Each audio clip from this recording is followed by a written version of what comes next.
इस पूरे अध्याय में भगवान ने भौतिक जगत का स्वरूप बताया, आध्यात्मिक जगत का परिचय दिया, अपनी करुणा और पालन पोषण का वर्णन किया और अपने धाम में आने का निमंत्रण दिया। हरे कृष्णा दर्शकों, तो पिछले महीने पुरुषोत्तम मास में हमने भगवत गीता के पुरुषोत्तम योग अध्याय के 20 श्लोकों को अध्ययन किया, परंतु कुछ दर्शकों का ये विचार है और वो चाहते हैं कि हम इस पूरे अध्याय को एक सारांश के रूप में देखें। तो इस अध्याय में बहुत से विवरण हैं, कुछ भाग हैं, उपभाग हैं और कुछ मुख्य शिक्षाएं हैं, मुख्य श्लोक हैं।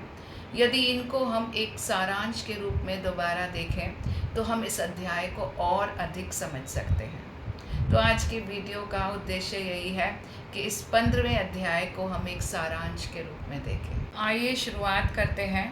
इस अध्याय के 4 प्रमुख भाग हैं। पहला भाग 1 से लेके 6 श्लोकों तक, भौतिक जगत क्या है, आध्यात्मिक जगत क्या है और भौतिक जगत से आध्यात्मिक जगत तक पहुंचने की प्रक्रिया क्या है। पहले श्लोक में भगवान ने इस भौतिक जगत की तुलना एक बरगद के उल्टे वृक्ष के साथ की है। भगवान ने बताया कि आध्यात्मिक जगत मूल वृक्ष है और भौतिक जगत जो है इस आध्यात्मिक जगत का प्रतिबिंबित वृक्ष है। दूसरे श्लोक में भगवान ने बताया कि इस भौतिक जगत रूपी वृक्ष का पोषण कैसे होता है। इस भौतिक जगत रूपी वृक्ष का पोषण प्रकृति के 3 गुण यानी कि सतोगुण, रजोगुण और तमोगुण के द्वारा होता है और जीव के कर्मों के द्वारा होता है। जैसे जैसे जीव इच्छाएं करता जाता है और कर्म करता है तो ये भौतिक जगत रूपी वृक्ष जो है ये फैलता जाता है, उसका पोषण होता जाता है। तीसरे श्लोक में भगवान कहते हैं कि इस भौतिक जगत रूपी वृक्ष को वैराग्य रूपी अस्त्र से काट डालो। तो काट डालने का अर्थ यहाँ ये नहीं है कि इस भौतिक जगत को नष्ट कर दो, यहाँ इसका अर्थ ये है कि इस भौतिक जगत से अपनी आसक्ति को नष्ट कर दो। और इसीलिए भगवान कहते हैं कि इस वैराग्य की तलवार से इस भौतिक जगत के बंधनों को काट डालो। चौथे श्लोक में भगवान अपने धाम में आने का निमंत्रण देते हैं। भगवान कहते हैं वैराग्य और भक्ति के द्वारा मेरे धाम को प्राप्त करो।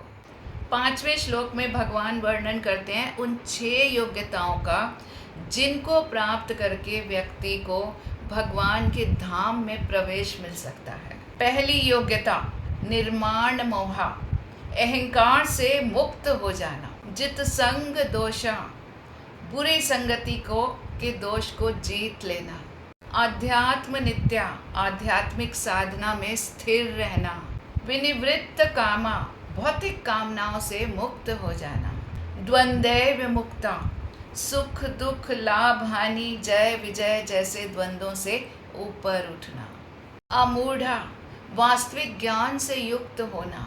तो छठे श्लोक में भगवान और अधिक अपने धाम की चर्चा करते हुए हमें ये बता रहे हैं कि मेरे धाम में ना तो सूर्य की, ना तो चंद्रमा की और ना ही अग्नि के तेज और प्रकाश की आवश्यकता है। मेरा धाम स्वयं से प्रकाशित है। मेरे धाम में एक बार जो आ जाता है वो फिर कभी यहाँ से वापस जाना नहीं चाहेगा। ना तद भास्यते सूर्यो न शशांको न पावका, यत् गत्वा न निवर्तन्ते तत् धाम परमं मम। दूसरा भाग श्लोक नंबर 7 से लेके 11 तक, जीव की इस संसार में यात्रा। 7वें श्लोक में भगवान जीव की पहचान बताते हुए कह रहे हैं ममेव अंशो जीवलोके जीवभूत सनातन। इस भौतिक जगत में या आध्यात्मिक जगत में जो भी जीव हैं, जितने भी जीव हैं, सब मेरे ही अंश हैं। 8वें और 9वें श्लोक में भगवान बताते हैं कि जीव को एक शरीर से दूसरे शरीर में क्यों और कैसे यात्रा करनी पड़ती है। मन में संचित इच्छाएं, भावनाएं और आसक्तियां जीव को एक शरीर से दूसरे शरीर में ले जाती हैं, जिस तरह से वायु सुगंध को एक स्थान से दूसरे स्थान में ले जाती है। फिर जीव को एक नया शरीर प्राप्त होता है, नई इंद्रियां प्राप्त होती हैं और उन इंद्रियों के द्वारा वो फिर से कर्मों की प्रक्रिया को जारी करता है। 10वें और 11वें श्लोक में भगवान बता रहे हैं कि मूर्ख अज्ञानी इस यात्रा के रहस्य को नहीं समझ पाएगा। इस यात्रा को समझने के लिए ज्ञान के चक्षुओं की आवश्यकता है। विमूढ़ा नानुपश्यन्ति पश्यन्ति ज्ञान चक्षुषा। तीसरा भाग 12वें से लेके 15वें श्लोक तक। कृष्ण समस्त सृष्टि के पालक हैं। 12वें और 13वें श्लोक में भगवान बताते हैं कि मैं ही संपूर्ण ब्रह्मांड का पालन करता हूँ। मुझसे ही सूर्य को और अग्नि को तेज और प्रकाश प्रदान होता है, चंद्रमा को शीतलता प्रदान होती है। चंद्रमा के माध्यम से भगवान सभी वनस्पतियों को, फलों को, फूलों को पोषण प्रदान करते हैं। 14वें श्लोक में भगवान कहते हैं अहम वैश्वानरो भूत्वा। मैं केवल समस्त जीवों को भोजन ही उपलब्ध नहीं करवाता हूँ, इस उपलब्ध भोजन को मैं पचाता भी हूँ। सभी जीवों के में प्रवेश करके, वैश्वानर अग्नि के रूप में प्रवेश करके इस भोजन को मैं ही पचाता हूँ। सर्वस्य चहम हृदि सन्निविष्टो। 15वें श्लोक में भगवान कह रहे हैं कि मैं प्रत्येक जीव के हृदय में परमात्मा के रूप में प्रवेश करता हूँ और मुझसे ही प्रत्येक जीव को स्मृति, ज्ञान और विस्मृति आती है। वेदेश्च सर्वम अहम एव वेद्यो वेदांतकृत वेदवृत एव च अहम। और आगे इसी श्लोक में भगवान कहते हैं कि मैं ही वेदों का ज्ञाता हूँ, सभी वेद मुझसे आए हैं और वेदों का उद्देश्य जो है वो मुझको ही जानना है। चौथा भाग 16वें से 20वें श्लोक तक। समस्त वैदिक ज्ञान का सार। 16वें श्लोक में भगवान ने चर्चा की 2 प्रकार के जीवों की, शर यानी कि बद्ध जीव और अक्षर यानी कि मुक्त जीव। 17वें श्लोक में भगवान ने बताया इन दोनों ही प्रकार के जीवों से सर्वश्रेष्ठ है एक तीसरा पुरुष जो है परमात्मा अर्थात पुरुषोत्तम। अतिथोस्मि लोके वेदेश्च प्रतिथ पुरुषोत्तम। और 18वें श्लोक में भगवान ये घोषणा करते हैं और ये रहस्य को खोलते हैं कि ये जो पुरुषोत्तम जो परमात्मा है वो मैं ही हूँ।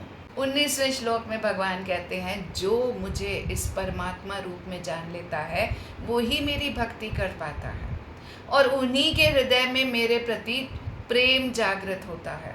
The nowhere is the lover. और 20वें श्लोक में भगवान बताते हैं कि इस पुरुषोत्तम योग अध्याय को, इनको पढ़ने से, इनका अध्ययन करने से, इनको व्यवहार में लाने से लाभ क्या होगा। दिव्य ज्ञान प्राप्त होगा, इस भौतिक जगत से वैराग्य प्राप्त होगा, भक्ति जागृत होगी और अंततः भगवान के धाम को यानी कि हमारे अपने घर को वापस जाने की इच्छा जागृत होगी। इस पूरे अध्याय में भगवान ने भौतिक जगत का स्वरूप बताया, आध्यात्मिक जगत का परिचय दिया, अपनी करुणा और पालन पोषण का वर्णन किया और अपने धाम में आने का निमंत्रण दिया।